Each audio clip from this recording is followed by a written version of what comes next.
So I'm not 100% sure what the format of what you wanted to talk about. I can hear now. Yeah, there you go. There's no format. Cool. Because I'm just super curious about you. I don't know if that's... Well, I want to know your story and all that, we you know? can talk about whatever you want. Cool. Yeah, he's just still a little soft on my end, but otherwise, how does it sound for you? Does he want Sounds good. you want him to adjust anything or anything like that? I'm cool, yeah. Cool. No, it sounds good. As we talk, just talk right into the microphone, nice and close. Sweet. Otherwise, where do you live? I live in Wyoming. You're in Wyoming? Yeah. No kidding. Yeah, right up by Devil's Tower. Devil's Tower. It's northeast. Northeast. Just, right by the South Dakota border. It's like... So not too far from Gillette? No. Not too far from Gillette, yeah. So you know where Sundance is. Yeah. Sundance, we're like between Sundance and Gillette and then north. So we're we're only like 20 minutes from Devil's Tower. So really, yeah, it's kind of, it's ranching country, you know, it's all cowboys pretty much. Yeah. And then just south of Gillette, I'm sure you're familiar, that's kind of where the oil field starts. Sure. And so, you know, one of our main businesses, Red River, is based in Gillette, and that's where we service a bunch of oil fields, but that's kind of where we partly got our start, was there in Gillette, you know. And yeah, Wyoming. So I've driven, I would spend summers in Red Lodge, Montana. Oh, yeah. Which is like 15 minutes from the Wyoming border. Yeah. So we'd be going down into Wyoming all the time, like Cody area. Mm-hmm. And then you go down to Yellowstone. And so I've spent a lot of time in the other corner of the state. Yep. And then I would drive sometimes, as when I got older, I would drive from Phoenix to Red Lodge, which is a terrible idea, 17-hour drive.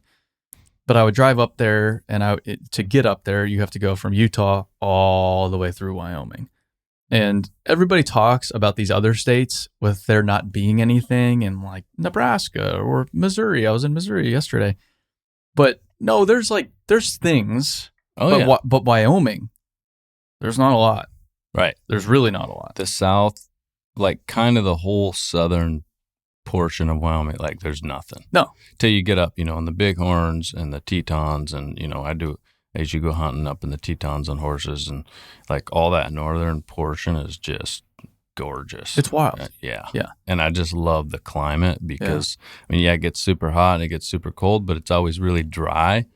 So it's manageable, you know. I mean, even though it's 100 degrees, it's still pretty comfy, really. I mean, for a skinny guy like me, you know. So yeah.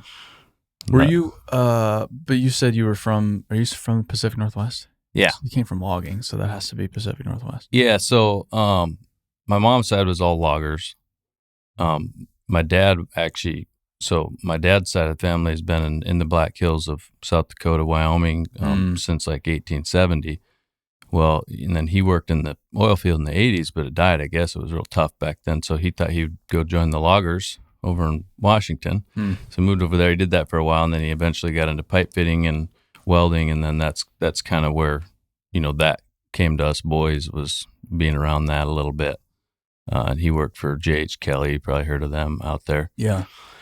And then, but then it was just kind of funny how it all went, because he kind of, I don't know if he got tired of it. It was pretty high stress. He was in management at J.H. Kelly, and he went to Tapani, and, you know, he worked there. And so when I was 14, I wanted a job, and but I was too young. Nobody'd hire me, and including Tapani. They told me they wouldn't hire me. And so I just started riding the bus there and washing pickups and sweeping floors until they started cutting me checks. And really, so they kind of hired me against their will. Really? And I ended up staying there until I was like 27. I mean, I was there a long time, and I left as a project manager, and just an amazing company. I mean, they're like family to me. Like, I still talk to them. Yeah.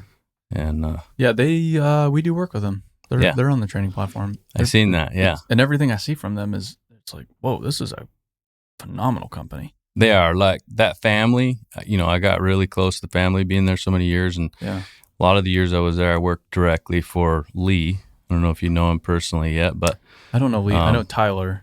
Yeah. But Tyler broke off, and now he's doing his own thing. Yeah, right. Yeah. I worked with Tyler. I worked with Shane, Todd, every one of them. But I worked directly with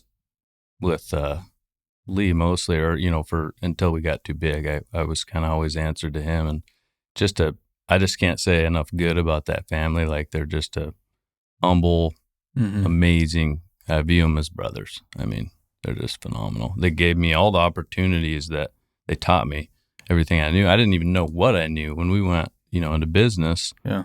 I had no idea what I'd even learned from them. And I even wrote a letter to Lee, a few years later down the road, just thanking him for like everything he taught me, Isn't that funny how that works? You don't think you know a whole lot, and then you start to explain something that you're really into and you do know a lot about. And as you go through it, you sit there and think, whoa, I actually do know something. I actually do know something. This is pretty cool. Kinda cool. You have an opportunity to finally give someone what you know, and it's such a good reminder of how far you've come. Like, whoa, I didn't know this at one point. So I've learned all of that over this process. That's awesome. You kind of take it for granted. I didn't know what I had been taught, or I didn't even appreciate it. Yeah. Till I needed it. And then I was like, whoa, them guys gave me a lot more than I realized, So when you went to work when you were young, you just wanted to go do something? Like why go work when you're 14? I don't know. I guess just kind of how we were raised. I wanted to work. I wanted to make money, and it was cool to me to be a worker guy and work with the work. I looked up to, I grew up, all the loggers and people in my family, they were tough. And I remember the smell of the work clothes, and all that, like just that whole feel. And I mean, the way I grew up, you couldn't wait to be part of it, And so, yeah, I guess that's how it went. And Tapani was just kind of like, I thought I was going to be a welder, but I started at Tapani, and by the time I got to the age where I could, 18, where I could, go to weld school or whatever, I was like, no, I love it here. I'm staying, Yeah. So how, what's the process of working up from washing pickup trucks to being a project manager? I feel like a lot of people don't see the inner workings of that. How do you, yeah. What's the career progression? So I suppose the actual path is probably a little different for everybody, but I think I've thought about this, and the key, or I think like kind of the overarching deal, what I would say, what I learned was just constant pushing and like just looking for those opportunities and making the ones around you aware that you want to, the other thing is I say when I was younger, like I wouldn't want to work with me. I was an arrogant turd. Like I hadn't learned like the value of humility. Yeah. Like I knew we were supposed to have humility, but I remember being like the smart whippersnapper that thought I had all the answers. And I look back and I'm like ashamed of it, but like, but at the same time, I think it also kind of gave me the fire of like, I was pushing and, and they would be like, hey, fine, you little turd, here, try this. Let's see if you pull it off, buddy. And I'd give it a run. Sometimes I made it, sometimes I didn't, but yeah, I just was always looking for the opportunities, and they give them, people want to see people grow, I think, and they admire grit and pushing, and so my path through the company kind of went a bunch of different directions. At one point, I started a subsidiary for him. Oh, wow. Yeah, I remember Lee bringing me into his office, and he says, all right, Riles, here's your chance to be a hero or an a-hole. And he's like, here's some money, go start this deal. I'm like, sweet, I was pumped. So and that went good, but it's still there. I go look at it when I go out there. I go visit it, really? And check it out. Yeah, it's kind of cool. It's called The Rockery. It's like a little landscape retail business. So that was a little bit of a detour, But so from like, just real quick, so like wash the truck, sweep the floors. Most of those big dirt companies have a small tools department, as you know. Yeah. I worked in there, did the deliveries and, and then at that time they kind of did a little bit of the work too. Like they'd go put up silt fence and those kinds of things. And so we got a little exposure on the job when we were fairly young, just doing that, And then eventually they gave me the opportunity to run that department. And then, I started realizing like where the money was at in the company, or like where the real value was. And I'm like, you start to realize like the project managers in in a business, or that's the key to the business. So I wanted to do that. So I moved into estimating, and I estimated for a while, and I skipped a whole part. But before I went into small tools, I actually worked in the field as an operator for a few years, and then I got the opportunity to run small tools because I was pushing them for a manager. I said I want to try it, like give me something to manage. Like I want to, and so they did. They let me give a shot at it, and I did it for 2 or 3 years, and so it was fun. It was awesome. It's having responsibility like that's a totally different deal. Changes your perspective. Totally big differently. time. Yeah. And it's something you need to get experience at. I don't think anybody is, I mean, some people are naturally better than others, but I don't think anybody's all that good at it at face value. I think you need to spend time with some responsibility and some risk and other people to interact with on a daily basis that depend on you to really start to develop. Oh, whoa. Okay. So this is a bigger deal. Yeah. Like there's things you have to go through. You have to go through like understanding that it's your butt, and when you fail, you got to own it. And which that should be at every level technically, but it's, it's a little more when you have a few guys that are working for you, and then, you need to go through the firing somebody, hiring some, those kind of miserable things that they don't have to be miserable, but, learning those things. And like you said, like that's where you really start to pick up on humility is when you, you start failing and people can see it or whatever it is. And you're like, oh, I'm not perfect. I don't have the world by the tail, I think that's another process a lot of people have to go through. I think you have to be a turd. Yeah. Like I think you have to go through your little turd phase. Oh yeah. And then get it just beaten out of you, which it doesn't always happen to people, but in construction, it will for sure happen. It will happen. That's not tolerated very long. Right. So you're going to get humbled pretty quick. Yeah. But I think that's an essential part of the formula. It's key. Yeah. Yeah, because I for sure went through a little turd phase. Absolutely. Especially starting the company. Like I tell people about this all the time. The first year, I was a turd. I was a total turd. I thought I was smart. I thought I was cool. Yeah. All these people were paying attention. Oh yeah, this BuildWitt thing. Oh yeah. And I thought I had it figured out, but nope. Yeah. Not even slightly. Well, and you kind of realize the importance of needing other people. Yeah. Like there's this time where you kind of feel like, no, I got all the answers. Like I can figure this out. Then pretty soon you're like, no, I need everybody else. Like I'm just a piece of this, But that's a freeing thing to recognize, because once you start to identify and understand that you do need other people, then you can do so much more. Right. So much more. Sky's the limit then. Yeah. And we were at dinner last night.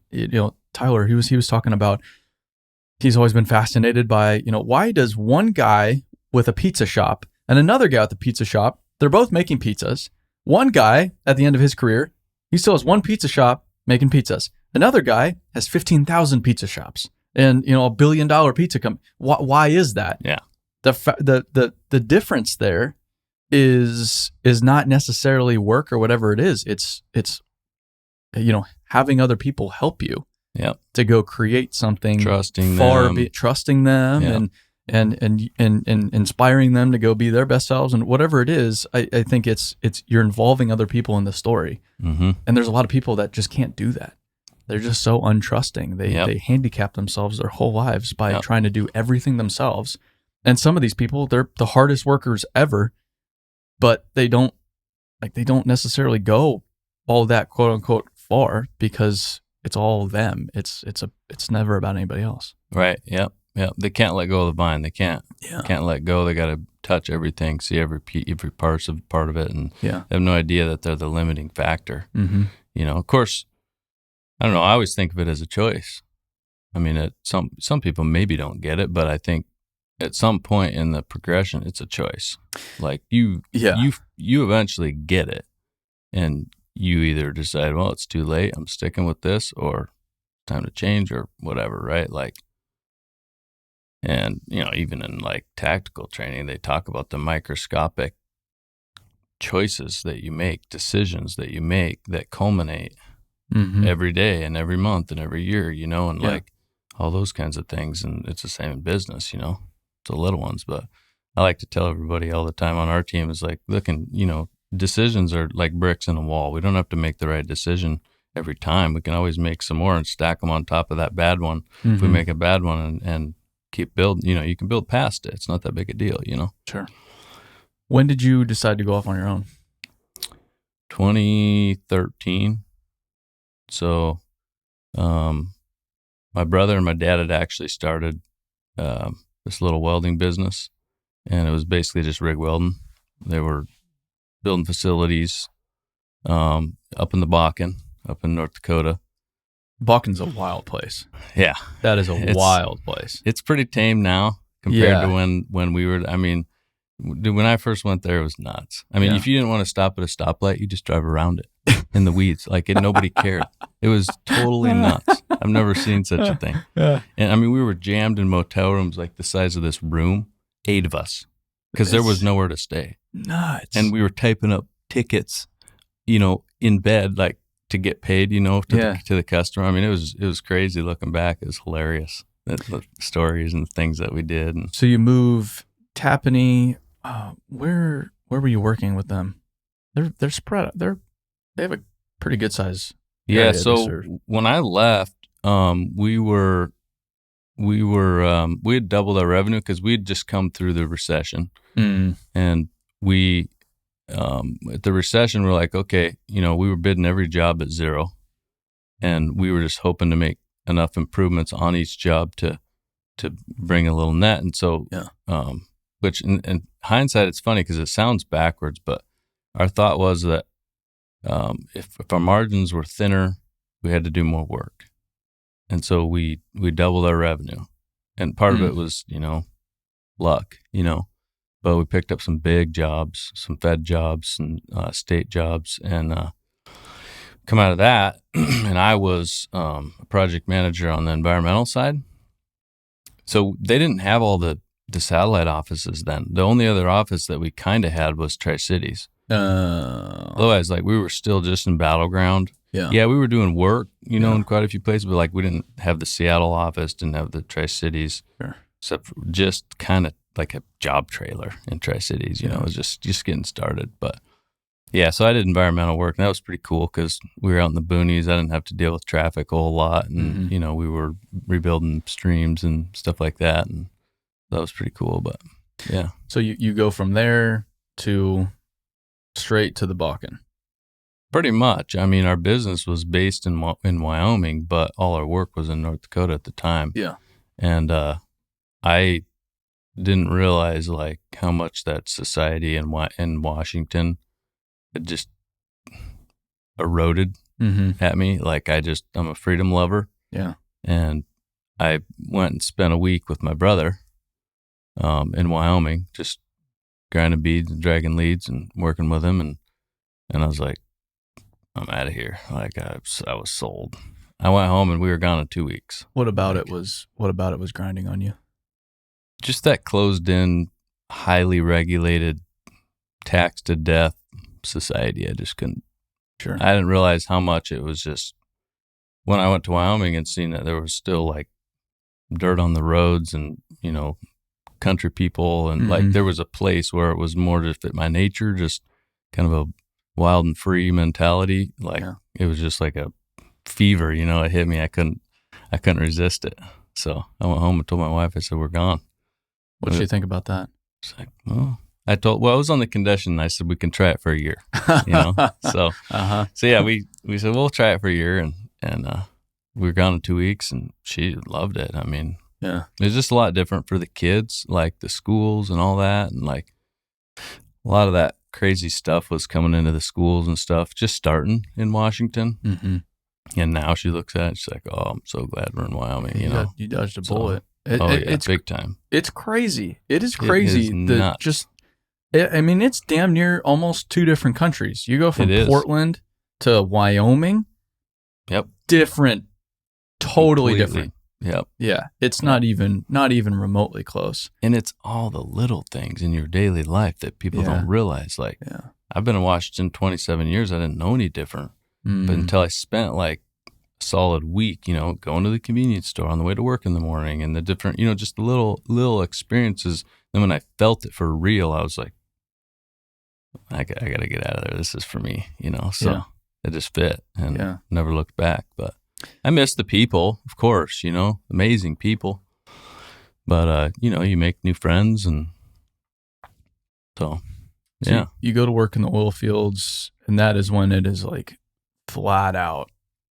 I mean, because the just Bakken wild. just blew up almost overnight because as fracking comes online, all of this shale is now entirely accessible and wildly rich in oil and gas.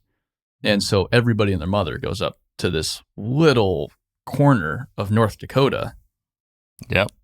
Where, you know, I don't know what like Williston was, the population before the whole oil thing came about. Yeah, I don't really it's not know. a very big place. No, it wasn't super big. And like Watford City was only like, I don't know, like 1,200 people before the boom. Like it was tiny. And I mean, it's probably 30,000 now. I mean, it's. Yeah, so you have tens of thousands of mostly just young men that show up from all corners of the United States to go get in on this modern day gold rush.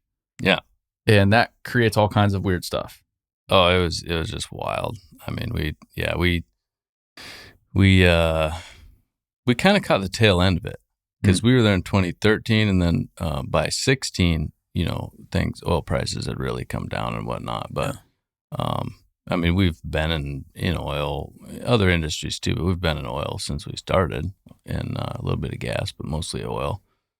But yeah, it was an experience. I mean, and it was, you could see where a lot of people would see. We had families, so we were like, you know, we didn't want to just stay there. I mean, we going home on weekends, and we couldn't wait to find enough sustainable work in Wyoming that we didn't have to be up there all the time. You know.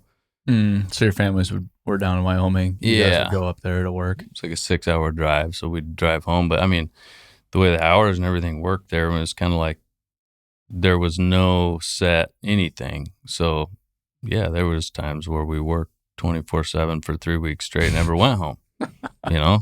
And then there was times where we'd come home Friday night at a pretty decent time. And yeah, I mean, sometimes you'd work 20 hours and hit the deck for a little bit, sometimes sleep in your truck, get back up and hit it again, you know?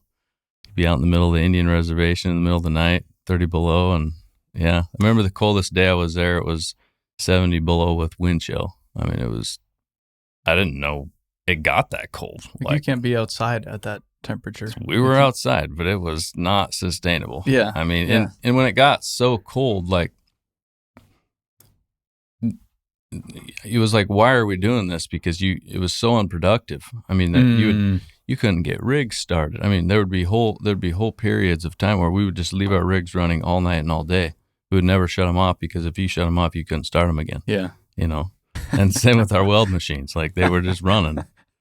I mean, you had to pull them into a garage to change the oil or something because you couldn't shut them off. You know? So, but so you go out on your own, and this is I mean, what's the basis of the company now? Oilfield Services. Yeah, I mean, we had like 10 people, and we were just welding off the back of trucks, building production facilities. And Tyler, my brother, he has Western Welding Academy. You're probably aware of him. He was part owner of the business then, and he wanted me to come run the business. They wanted a business guy, you know. But, you know, when you're that small, obviously, I was just basically handling some paperwork and working during the day. I mean, it was, you know, so yeah, we went like that until we had enough flow, and then we like got an office, and then like, you know, I was kind of project management type stuff too, and, you know, kind of didn't work and all that, you know. So sure. Like when we first started, it was just crazy, like hourly stuff. A lot of T&M back then. You know, the oil companies have got a lot smarter now with their cost control. When the oil was that high, they just didn't even care. They just had to get oil coming out of the ground. They didn't care what the price was. And it was all T&M. And, you know, T&M is really hard to control costs. And so now, like, everything's bid, at least for us. Really? But, like, at that time, it was just all hourly. And we were working a lot on the Indian reservation, where the Indians have all the regs ruled, or rigged, I should say, so that, like, every dollar spent has to go through the Indians. So we would write all our T&M tickets, submit them to this Indian dude that would roll through all our jobs. Really? And then he would put his premium on them and charge the oil company. Whoa. It was crazy. It was like modern day mafia stuff, Whoa. if you ask me. I mean, Yeah. and we didn't trust the guy. And so literally I'd go to his house every Friday night and say, I need a check or we won't be back Monday. And it went like that for quite a while because it was like, we didn't know if we were going to get paid or how, it just was a lot different. So oil went down like around what year? Like around 2016? I'm thinking 16 was when it went down the first time, and then it went back up and then it kind of fell through the floor. Yeah. Like, I don't know, 2019? Yeah. Okay. So it went, we had a really good year in 2018. It was going really good. 19 was okay. Prices were still pretty good. Mm-hmm.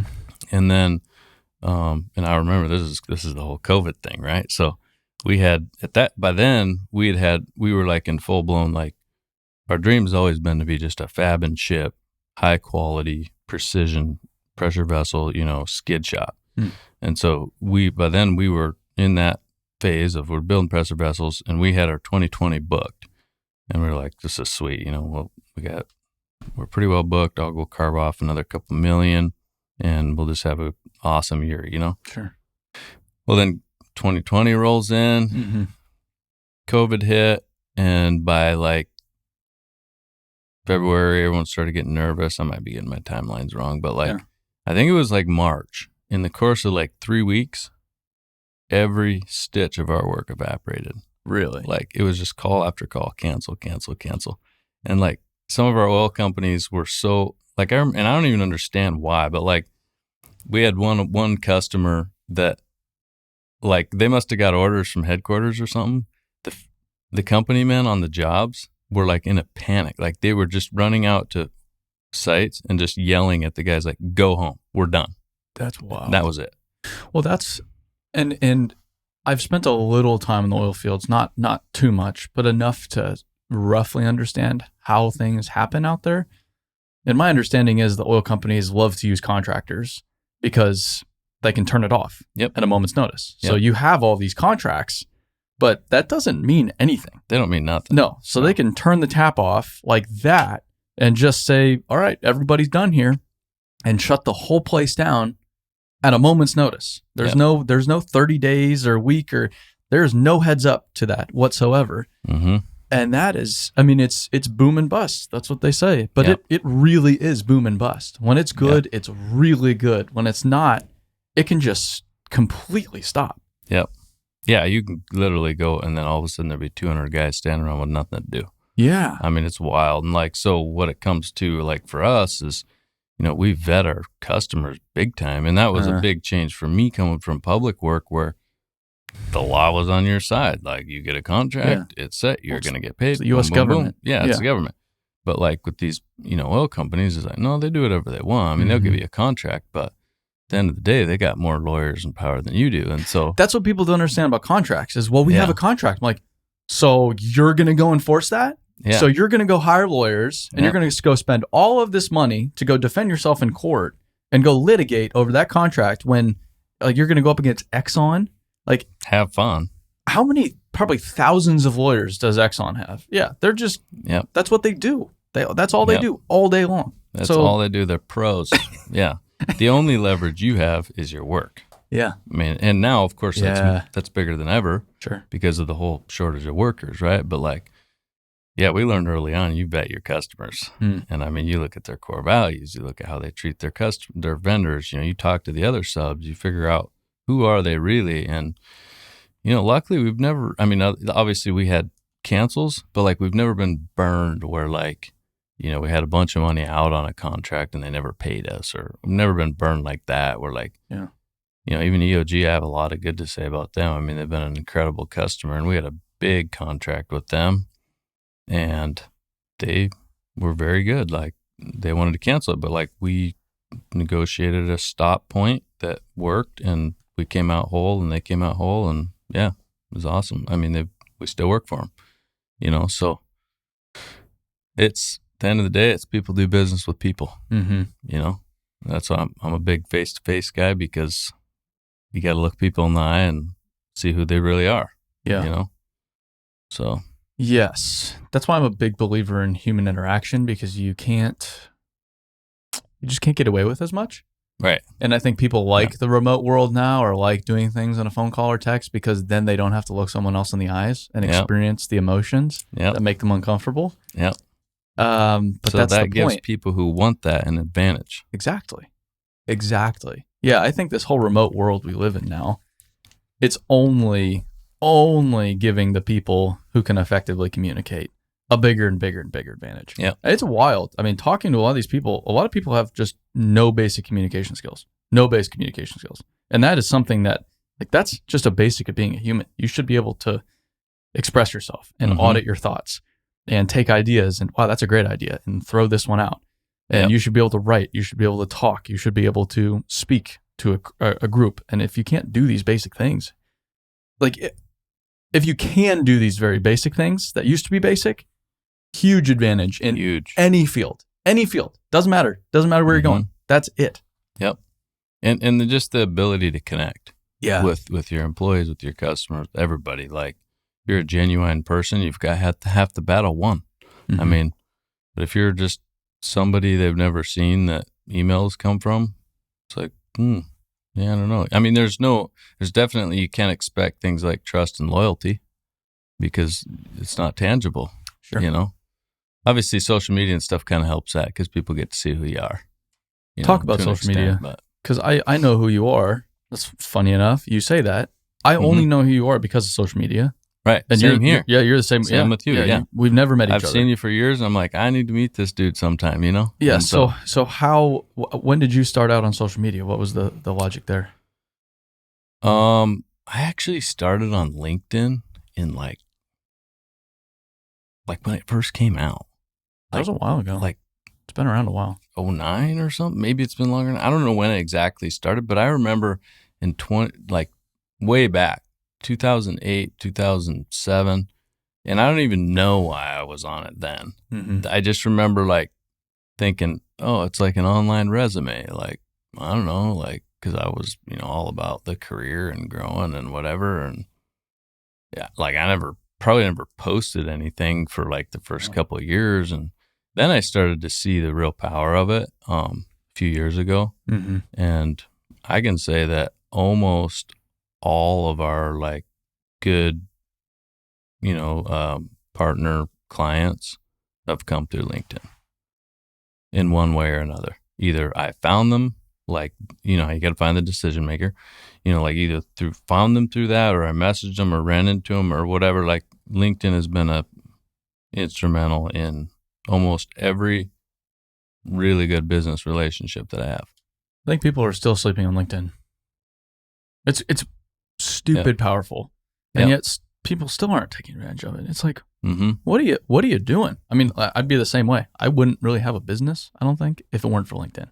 Like, yeah, Instagram is where I mess around and all that, and it's a lot of fun, and there's a lot to say for Instagram and other social media. But LinkedIn, from a business standpoint, that is a weapon. Power, if you use it as such. Oh yeah. So what do you talk about on LinkedIn? This is something that people, like, I talk to all these leaders. I'm like, dude, you gotta get on LinkedIn. They're like, I don't know what to say. So what do you say? Well, my big thing is like blue collar, working people, dirty hands, clean money, all that kind of stuff, company culture. Obviously I talk about the oil market and the other different things. And I talk about politics a little bit, just because, like, I don't know. I hate how everybody's so scared to talk about politics. Yeah. And like, I feel like that's half the problem is people don't want to talk about it. And so sometimes I get myself in trouble, and I've been censored on there a few times, but like, I like to just put it out there. Like, no, this is who I am. And like,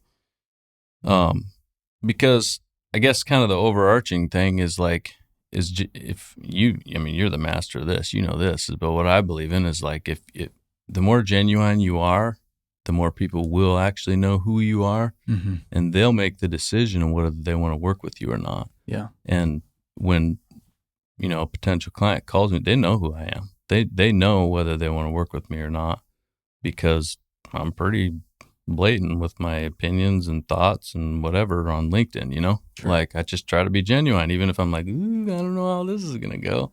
Yeah. Because but the ones that you're a little nervous about are typically by far the best ones. Like Yeah. if I'm a little uncomfortable to post something, I'm like, this, ooh. They're good. Yeah. People love that kind of stuff. Yeah.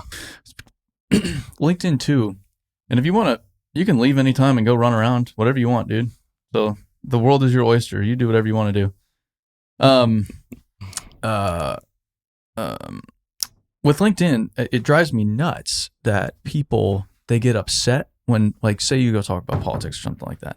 And you're in a political world, whether you like it or not. Oil is very political, especially right now. Well, that's the thing that people don't get is, sorry, but politics are part of your life. That's it. And so they say, well, this is a professional platform. This is no place for politics. I'm like whoa, hold on here. But that's flawed, because that means you separate your professional world from your personal world, and that idea that just doesn't work anymore. Mm-hmm. It doesn't work at all. Right. That's not how this next generation operates, and that's not how I want to operate. That's not how I want to do business. I want to bring me as a human being, Aaron Witt, to the business, and then I want to bring me as a human being to my personal life. It's the same damn thing.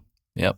It should be the same thing. Should be all the same. Yeah, but they get all their jimmies get all fucking rustled because you go onto a quote unquote professional platform, and who makes those rules? Right. I don't know. And talk about stuff that is relevant to your business. Yep.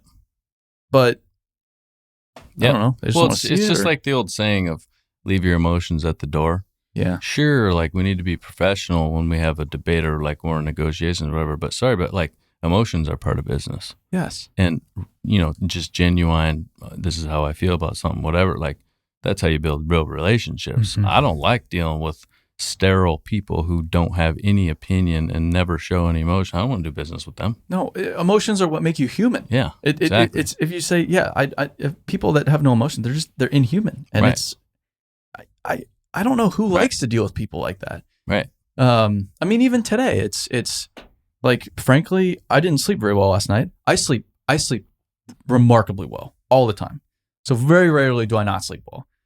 It was just an amazing morning yesterday morning. Amazing morning. I met my favorite author. He leads a 15,000 person company. It was just unbelievable. And then I just get shit on the rest of the day. Just absolutely clobbered, just over the head repeatedly with just a blunt object. And so I am thinking about stuff all night long. I'm anxious all night long. I wake up, it feels like someone's just sitting on my damn chest all morning. I am super, super anxious today. I haven't been this anxious in a very long time. But I used to make the mistake of taking it and thinking this was bad and something was wrong and just shoving it into like a sack and throwing it over my shoulder, walking out to the dumpster, throwing it into the dumpster. Nope, I'm not sad. I'm not anxious. I'm not angry. I'm good to go. But doing so, it only screws you. You're not processing that. So now that's just going into places it shouldn't, which only makes the situation worse. So instead now it's like, yep, I'm anxious today. Yep, I feel pretty sad today. Yeah, I'm bummed out. I'm not at my best. I'm not having I don't feel good. But that's okay. Like I'm a human being. Yep. And that's it. Yep. But even something like that is, for whatever reason, this novel concept in business, but especially in the blue collar world. Yep. Because you always have to be. You always got to be tough. That's it. Don't show it. That's it. No, I'm totally with you. I've learned the same thing. Yep. Totally with you there. Yep. There's been a lot of, I made a poll. I asked a question the other day on social media, and it was, what do you wish your upper management knew or would change? And there were quite a few responses about, I wish they actually let us take time off. And there was one, it was, if I'm sick, I'm sick. If I'm having to run around and get a doctor's note, I'm not resting up and getting better. So I wish you were to just trust me. Or we have, lives outside of business too. Or just because I take a day off doesn't mean I'm lazy. So you have this ridiculous culture of you always have to be on, you always have to be working, and people don't even feel like they can take a day off, which is wild. Yeah, that's nuts when you think about it. Because, that's interesting because I think some of that comes, it's complex because we can feel like that. I can feel like that. And I own the business. Yeah. But I can get those feelings of like, they don't know what I'm doing right now. They probably think I'm dicking off. Yeah. Like, those kind of, you can, like, it can come from yourself, but it does make you think like, okay, how are we communicating with our people to, mitigate that or, that's interesting. It's really interesting. I mean, me as a business owner, it's like, I try not to play by different rules. Right. Because if I want to call someone in the middle of the day, great. Like, it's my life. I should be able to do whatever I want. So who the hell am I to tell someone they can't call someone in the middle of the day? That's crazy. That's insane. But yeah, it's just so, and I was thinking about this yesterday too. I think there, how there's a divide between the field and the office? Mm-hmm. I think beyond the tribalism of human beings, we're blue collar, we work hard in the field, the office people don't. So set that aside. That's, of course. That's the typical stereotype. That is, yeah. But I think it's largely because the people in the office, they have a lot more flexibility. They can kind of do what they want to do with their lives. And yet the people in the field don't. They need to show up at a specific time. They have to work this many hours. They have this lunchtime, this break time. Everything is regimented. They have to track their time. Which basically says, I don't trust you. But all the office people, no. They're good to go. Yeah, so how do you fix that? I've thought of that many times. We've had many discussions, and a lot of it is because of the nature of what they're doing. Mm-hmm. You can't have the guy on the haul truck stop for a break when the excavator's sitting there with his bucket in the air. I mean, it's sure. Some of it's just forces of nature. Like, how do you, but how do you, that's interesting. I've thought about that many times because that's been a lifelong deal of always trying to break down that barrier between the office and the shop, Yeah. Like, how do you really get that cohesion and that, Yeah. And I don't have an answer to it. Yeah. But I think it's just involving, I don't know. I think it just starts with caring for people and just involving them in the process a little bit. Like, instead of determining someone's break for them, like, you determine when you take a break. If you guys all want to get a break at a different time, that's great. Because, like, who am I to tell you to take a break? Sometimes you could be taking a break in the middle of something really important and like, no, I don't want to take a break right now. I'd rather just finish this. Yeah. And then sometimes you could just be, messing around. Perfect time to take a break, but nope, it's not break time. Right. Yeah. Yeah. I don't know. It's complex, but there's a win in there somewhere. The guy could figure it out sometime. I think it has to be figured out if we're going to have a workforce into the future. I think people need just a little bit of flexibility. And until we can provide that flexibility, I think we're all perpetually going to have a workforce problem. Yeah, I agree. You got to change the whole paradigm of what it means to be blue collar, basically, of the way they think about those idiosyncrasies, the small things, and the perception and all that. Like, you got to change it. Yeah. Yeah. There's remarkable things about being blue collar, as you know. Like, the satisfaction in building things is just, it's unmatched. The people you work with, just the camaraderie, the bullshitting all day long. Like, you don't get that in other parts. You don't walk into a bank and you see the associate bankers, fucking with each other behind like, that doesn't happen. No. In a lot of other industries, most other industries. Right. You're working with tools, you're working with your hands. It's so satisfying. But yet we can't also act like nothing's wrong and that the world is wrong. We're not wrong. And that people just don't want to work. Like, it's just not an option. We have to look at ourselves and be like, so why are we the highest for suicide? Why is alcoholism rampant? Why is everybody divorced? Why do a lot of people not talk to their kids? Like, right. I don't know. Like, I think we need to be asking those questions. I totally agree. Yeah. And I know, like, because we spent a lot of time on that too, like, we definitely try to bridge the gap in different ways along those lines with whether it's, putting on a little budgeting class for the crew of like, hey, let's all go through our budgets. Let's, because I think there's, by working, you're at a disadvantage in some ways too, by being on the tools, because you're not exposed to some things. And sure. And so we try to bring those kinds of things to the guys as well, But I think mingling and like, one of the things is like, because, at the end of the day, and this is how it works in the office, is like you've got certain objectives that you got to complete. And like, if you're meeting your objectives, nobody cares when you work. Nope. And if you can just somehow bring that same mentality to the field, obviously there's some layers of complexity because they have to figure out together, how we're going to get this objective. And like you were talking about the brakes, that's really interesting because there is, I was thinking about that. Like you could have some amazing flow if they were to use the right tactics and say, okay, our brakes now, but we want to get to the end of this before we take our break. And, if they were basically to operate like, I hate using this, but like if they were all to be able to operate like an owner would I need brakes, but I pick it based on the flow of what I'm doing, Yeah. And if you could get them to do that kind of like, it seems like that would help a lot, I think it's really just simple stuff like that. But by dictating that, I basically tell you, I don't trust you. Exactly. I don't trust you. And then when I tell you I don't trust you, you're not going to act in a trustworthy way. Right.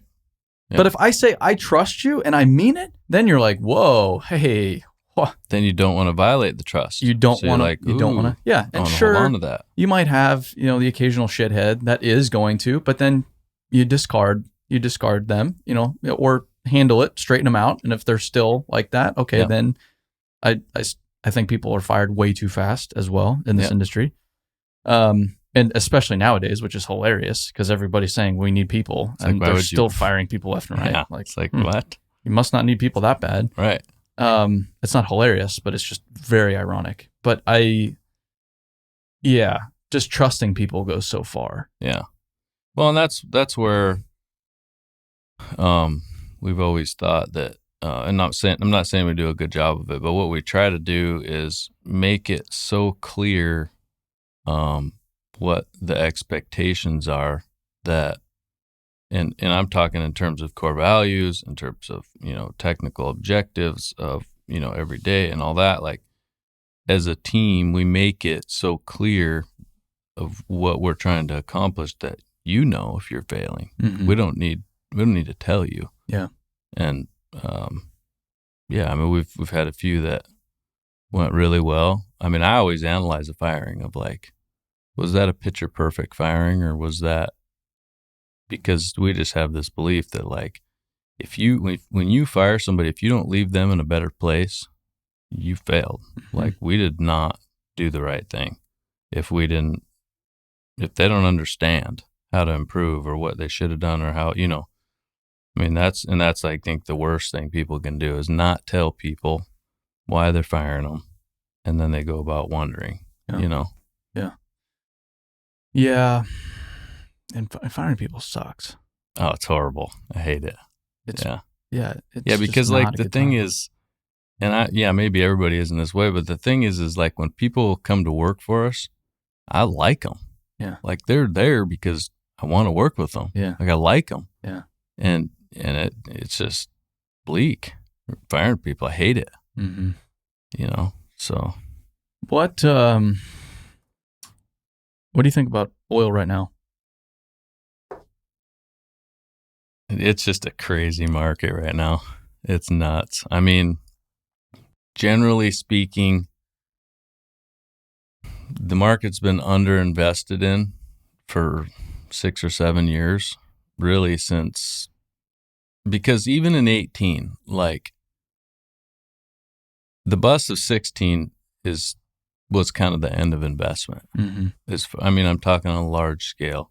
And because you know how this life cycle of an oil works, an oil well works, right? Like, explain it. You drill the well, you're getting the oil. Yeah. But and it might hold production for however long, but it basically is on a decline from day one. Sure. And so in order to maintain overall production, you got to always be drilling new wells. Mm-hmm. Well, the industry as a whole in the U.S. hasn't had that investment for like 6 or 7 years. So there's that whole phenomenon of, and demand rises 3% per year. Always has. Yeah. And so you have that dynamic going on where we're behind to start with. Then you had COVID that made it way worse, where like all these companies' ability to invest went away because they were bankrupt. Yeah. Like the financial fallout was just ridiculous, Yeah. And then you had demand come back faster than anybody thought. So it's just exacerbate, like the whole thing is just, and then you have all this sentiment now of on Wall Street and within the oil companies and all that. And